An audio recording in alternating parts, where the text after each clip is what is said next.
we had a conversation about different types of exercise and how to get the balance right. So I'm guilty because I've sort of did quite a lot of running over the last sort of 3 or 4 years.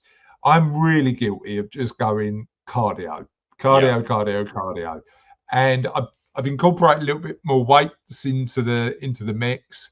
I'm ashamed to say I do no flexibility at all. Like I do a stretch at the.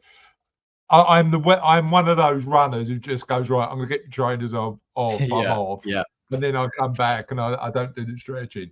But actually, I've sort of started slowly to incorporate a bit more yoga and a bit more really intentional stretching into my exercise routine.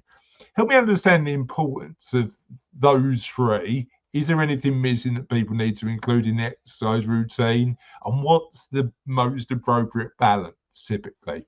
Yeah, of course. So, like, people tend to lean into what they've always done, and they usually always do what they do because they enjoy it. So there's an element of, like, if you've got any consistency or sustainability system, then you need to enjoy it. So I think that's important to Yeah, know. Mobility work is absolutely essential, particularly as we age, for injury prevention.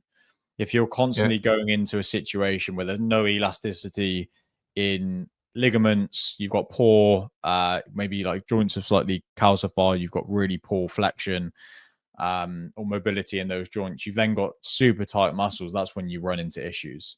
Maybe it's even like plantar fasciitis, your Achilles hurting, your tibia, whatever it may be.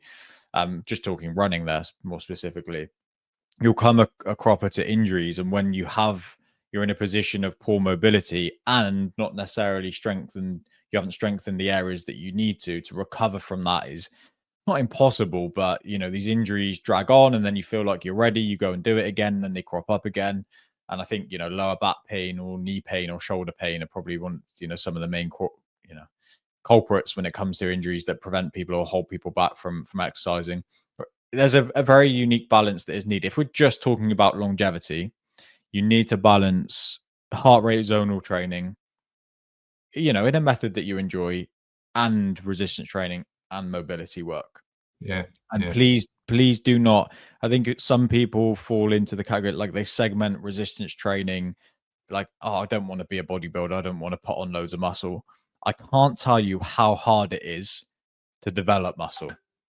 yeah, It's yeah, so much harder than you think. You're not going to get into a situation where you've trained for 6 months, you've put on 5 kilos of muscle, and you can't run. It does not work like that.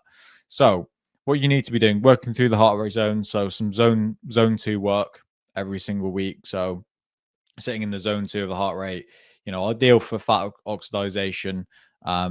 Build a bit of a base whilst doing that. That could be cycling, that could be running at longer distance, slightly shorter pace or cadence.